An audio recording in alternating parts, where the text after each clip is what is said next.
ಸ್ವಾಮಿ ಕೊರಗಜ್ಜ. ಓಂ ನಮ ಭಗವತೆ ವಾಸುದೇವಾಯ. ನನ್ನ ಆರಾಧ್ಯ ದೇವರ ಕೊರಗಜ್ಜ ಹಾಗೂ ಮಹಾವಿಷ್ಣು ಮಹಾದೇವರ ಅನುಗ್ರಹ ಸದಾ ನಿಮ್ಮ ಮೇಲೆ ಇರಲಿ ಅಂತ ಪ್ರಾರ್ಥಿಸ್ತೇನೆ. ನಿಮ್ಮ ವ್ಯಕ್ತಿ, ನಿಮ್ಮ ಹುಡುಗ ಇರ್ಬೋದು, ಹುಡುಗಿ ಇರ್ಬೋದು, ಅವ್ರು ನಿಮ್ಮ ಜೊತೆ ಇರ್ಬೋದು, ಇಲ್ಲದೇ ಇರ್ಬೋದು.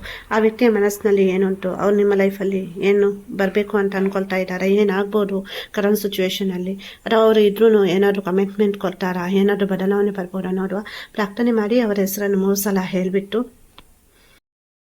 ಪಾಸಿಟಿವ್ ಆಗಿರಿ. ಇಲ್ಲಿ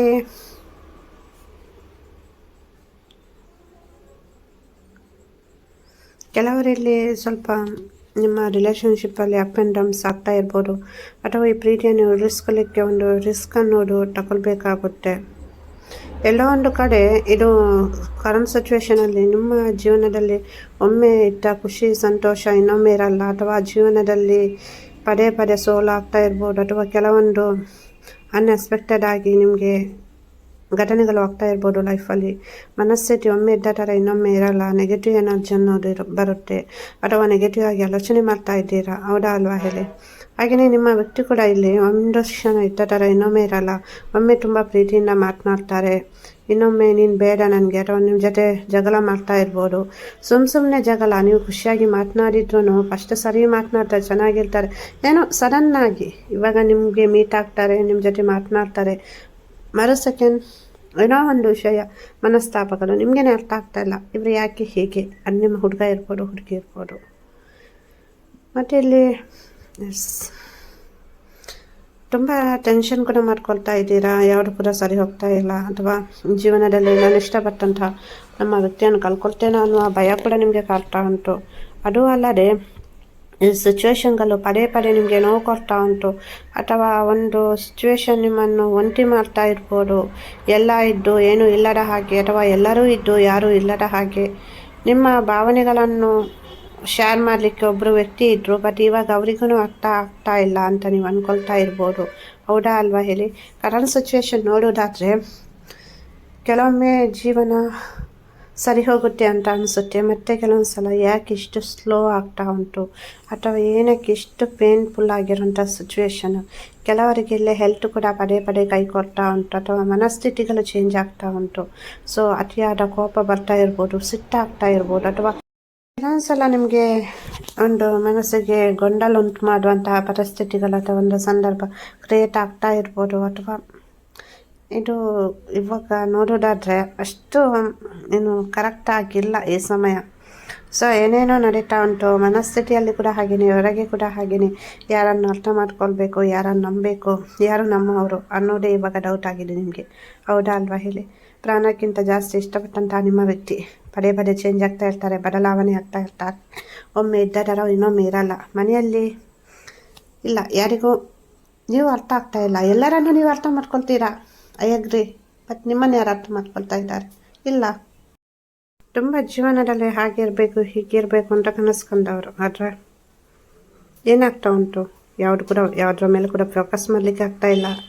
ನೀವು ಯಾರ ಜೊತೆ ಇವಾಗ ಜಾಸ್ತಿಯಾಗಿ ಮಾತನಾಡಲಿಕ್ಕೆ ಇಷ್ಟ ಇಲ್ಲ, ಅಥವಾ ಯಾರ ಜೊತೆನೂ ಬೆರೀತಾ ಇಲ್ಲ. ನೀವು ಫ್ರೆಂಡ್ಸ್ ಇರ್ಬೋದು, ಫ್ಯಾಮಿಲಿ ಇರ್ಬೋದು, ಅಥವಾ ಹಿಂದಿನ ನೋವನ್ನು ಮರಿಬೇಕು ಅಂತ ಪ್ರಯತ್ನ ಪಟ್ಟರು ಅದು ಆಗ್ತಾ ಇಲ್ಲ.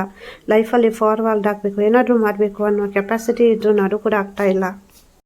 ಇಲ್ಲಿ ನಿಮ್ಮ ಹುಡುಗ ಇರ್ಬೋದು, ಹುಡುಗಿ ಇರ್ಬೋದು, ಯಾರ ಮನಸ್ಸಲ್ಲಿದ್ದಾರೆ ನೋಡಿ ನಿಮ್ಮದು, ಅವರು ಸ್ವಲ್ಪ ಫ್ಯಾಮಿಲಿ ಟೈಪ್ ಮ್ಯಾನ್ ಇರ್ಬೋದು. ಫ್ಯಾಮಿಲಿಗೆ ಜಾಸ್ತಿ ಒಂದು ರೀತಿ ಪ್ರಿಫರೆನ್ಸ್ ಕೊಡ್ತಾರೆ. ಪ್ರಿಫರೆನ್ಸ್ ಕೊಡೋರ್ಲಿ, ಬಟ್ ಇಲ್ಲಿ ನಿಮಗೆ ಸ್ವಲ್ಪ ಹರ್ಟ್ ಮಾಡ್ತಾ ಇದ್ದಾರೆ, ಅಥವಾ ಏನಾದರೂ ಅವರ ಲೈಫಲ್ಲಿ ನೆಗೆಟಿವ್ ಆದ ತಕ್ಷಣ ಅದು ನಿಮ್ಮಿಂದಲೇ ಆಯಿತು, ನೀವೇ ಏನೋ ಕಾರಣ, ಸೊ ನೀನು ನನಗೆ ಟೆನ್ಷನ್ ಮಾಡ್ತೀಯ, ಅದಕ್ಕೋಸ್ಕರ ಹಿಂಗೆ ಆಯಿತು ಅಂತ ಹೇಳ್ಬೋದು ನಿಮ್ಮ ಹುಡುಗ ಅಥವಾ ಹುಡುಗಿ. ಸೊ ಇಲ್ಲಿ ಏನಂದರೆ ಒಂದು ಅರ್ಥ ಮಾಡ್ಕೊಳ್ಬೇಕು ಅಂದರೆ, ಕೆಲವೊಂದು ಸಮಯ ಸಂದರ್ಭಗಳು ಕರೆಕ್ಟ್ ಇರಲ್ಲ. ಸೊ ಆವಾಗ ನಾವು ತಾಳ್ಮೆಯಿಂದ ಆದಷ್ಟು ಈ ಸಿಚುವೇಶನನ್ನು ಕೂಲಾಗಿ ಒಂದು ರೀತಿ ಬುದ್ಧಿವಂತಿಕೆಯಿಂದ ಹ್ಯಾಂಡಲ್ ಮಾಡ್ಕೊಂಡು ಹೋಗಬೇಕಾಗುತ್ತೆ. ಸೊ ಪ್ರಾರ್ಥನೆ ಮಾಡಬೇಕಾಗುತ್ತೆ ಈ ಟೈಮ್ನಲ್ಲಿ. ಸೊ ನಿಮ್ಮದು ಇಷ್ಟ ದೇವರು ಯಾರಿದ್ದಾರೆ ಅವರಿಗೆ ಪ್ರಾರ್ಥನೆ ಮಾಡಿ. ಭಯ ಅನ್ನೋದು ಇಬ್ಬರಲ್ಲೂ ಆಗ್ತಾ ಉಂಟು. ಈ ಪ್ರೀತಿಯಲ್ಲಿ ಸಂಪೂರ್ಣವಾಗಿ ಕಳ್ಕೊಂಡು ಬಿಡ್ತೇನೆ, ನೀನು ನನಗೆ ಇಷ್ಟ ಇಲ್ಲ ಅಂತ ಅವ್ರು ಹೇಳಿರ್ಬೋದು ನಿಮ್ಮ ಹುಡುಗ ಅಥವಾ ಹುಡುಗಿ, ಬಟ್ ಮನಸ್ಸಿನಲ್ಲಿ ಇಲ್ಲ ಅವರದ್ದು. ಸೊ ಯಾವುದಕ್ಕೂ ಕೂಡ ಅವರು ನಿಮ್ಮನ್ನು ಸಂಪೂರ್ಣವಾಗಿ ಕಳ್ಕೊಳ್ಳಿಕ್ಕೆ ಇಷ್ಟಪಡಲ್ಲ, ಅಥವಾ ಇಲ್ಲಿ ಕೆಲವರಿಗೆ ಥರ್ಡ್ ಪಾರ್ಟಿ ಸಿಚುವೇಶನ್ಗಳಿಂದ ಸಮಸ್ಯೆ ಆಗ್ತಾ ಇರ್ಬೋದು. ಅಥವಾ ಅದು ನಿಮ್ಗೂ ಗೊತ್ತುಂಟು. ಕೆಲವರು ಅಂದರೆ ಇಲ್ಲಿ ಕೆಲವರಿಗೆ ವಶೀಕರಣಕ್ಕೆ ಒಳಗಾಗಿರ್ಬೋದು, ಸಂಭಾವನೆಗೆ ಒಳಗಾಗಿರ್ಬೋದು ಆ ವ್ಯಕ್ತಿ ನಿಮ್ಮವರು. ಹಾಗಾಗಿ ಆ ವ್ಯಕ್ತಿಯ ಮನಸ್ಥಿತಿ ಅಮಾವಾಸ್ಯೆ ಹುಣ್ಣಿಮೆ ಟೈಮಲ್ಲಿ ಜಾಸ್ತಿ ಚೇಂಜ್ ಆಗುತ್ತೆ. ಜಗಳ ಆಗ್ತಾ ಇರ್ಬೋದು, ಕಾರಣ ಇಲ್ಲದೇನೆ ಬೈಬೋದು. ಸ್ವಲ್ಪ ಇದ್ರ ಬಗ್ಗೆ ಸ್ವಲ್ಪ ಡೇಟ್ ನೋಡ್ಕೊಂಡು ನೋಡಿ. ಸೊ ಅಮಾವಾಸ್ಯೆ ಹುಣ್ಣಿಮೆಗೆ ಸ್ವಲ್ಪ ಅಮಾವಾಸ್ಯೆ ಟೈಮಲ್ಲಿ ಜಾಸ್ತಿ ಅವ್ರು ಚೇಂಜ್ ಆಗ್ತಾರೆ. ಸೊ ಅಂದರೆ ವೇರಿಯೇಷನ್ ಆಗುತ್ತೆ ಅಲ್ಲಿ. ಹಾಗಾಗಿ ಮತ್ತು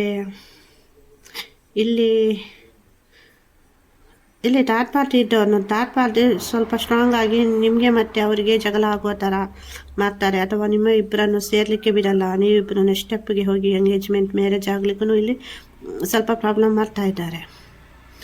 ಹಾಗಾಗಿ ಪ್ರೀತಿಯನ್ನು ಪಡ್ಕೊಳ್ಳಿಕ್ಕೂ ತುಂಬ ಕಷ್ಟಪಟ್ಟಿದ್ದೀರಾ ಇಲ್ಲಿ ಕೆಲವರು ಆಲ್ಮೋಸ್ಟು, ಅಥವಾ ಅದನ್ನು ಇವಾಗ ಉಳಿಸ್ಕೊಳ್ಳಿಕ್ಕೂ ತುಂಬ ಕಷ್ಟಪಡ್ತಾ ಇದ್ದೀರಾ.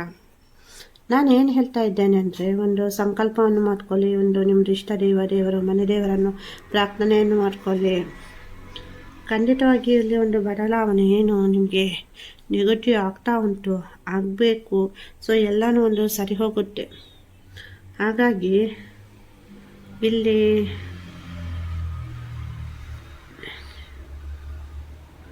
ನೆಕ್ಸ್ಟ್ ಲೆವೆಲಿಗೆ ಪ್ರೀತಿ ಹೋಗಬೇಕು ಅಂದ್ರೂ ಕೆಲವೊಂದು ವಿಷಯದಲ್ಲಿ ನೀವು ಸುಮ್ಮನೆ ಕಣ್ಣು ಮುಚ್ಚಿ ನಂಬುವುದಲ್ಲ, ಅಥವಾ ಒತ್ತಾಸಿ ಯಾರೋ ಏನೋ ಹೇಳಿದ್ರು ಸೊ ಅದನ್ನು ಕೂಡ ಅಗ್ರಿ ಮಾಡುವುದಲ್ಲ. ತಾಳ್ಮೆಯಿಂದ ಇರಬೇಕು, ಕಾಯಬೇಕು, ಪ್ರಾರ್ಥನೆ ಮಾಡಿ, ಮೆಡಿಟೇಷನ್ ಮಾಡಿ, ಪ್ರಕೃತಿಯ ಜೊತೆ ಸ್ವಲ್ಪ ಟೈಮ್ ಸ್ಪೆಂಡ್ ಮಾಡಿ. ನಿಮ್ಮ ಜೀವನವನ್ನು ಇನ್ನೊಬ್ಬರ ಕೈಗೆ ಕೊಟ್ಟು ಬಿಡಬೇಡಿ. ನಿಮ್ಮ ನಿರ್ಧಾರ ನಿಮ್ಮ ಕೈಯಲ್ಲಿರಲಿ. ಸರಿಯಾಗಿ ಆಲೋಚನೆ ಮಾಡಿ, 1-2 ಸಲ ಅಲ್ಲ, ಬೇಕಿದ್ರೆ 100 ಸಲ ಆಲೋಚನೆ ಮಾಡಿ, ಕರೆಕ್ಟ್ ಡಿಸಿಷನ್ ತಗೊಳ್ಳಿ. ನಿಮಗೆ ಏನು ಡಿಸಿಷನ್ ತಗೊಳ್ಬೇಕು, ಅಥವಾ ಈ ಸಿಚುವೇಶನಿಂದ ಹೆಂಗೆ ಹೊರಬರಬೇಕು ಅಂತ ಗೊತ್ತಾಗ್ತಾ ಇಲ್ಲ. ತುಂಬ ನೋವಲ್ಲಿದ್ದೀರಾ, ಪೇನ್ಫುಲ್ ಸಿಚುವೇಶನ್, ಕಣ್ಣೀರು ಹಾಕ್ತಾ ಇದ್ದೀರಾ, ದುಃಖ ಬರ್ತಾ ಇದ್ದೀರಾ, ಹೌದಾ ಅಲ್ವಾ? ಸೊ ಅದಕ್ಕೋಸ್ಕರ ವೇಟ್ ಮಾಡಿ. ಕಾಲ್ ಇಲ್ಲ ಇವತ್ತಲ್ಲ ನಾಳೆ ಬರ್ತದೆ. ಇಲ್ಲಿ ಕೆಲವರದ್ದು ನಂಬರ್ ಬ್ಲಾಕ್ ಆಗಿದೆ, ಕೆಲವರು ಸರಿಯಾಗಿ ಮಾತನಾಡ್ತಾ ಇಲ್ಲ, ಮಾತನಾಡಿದ್ರೆ ಸಾಕು ಬರೀ ಜಗಳ.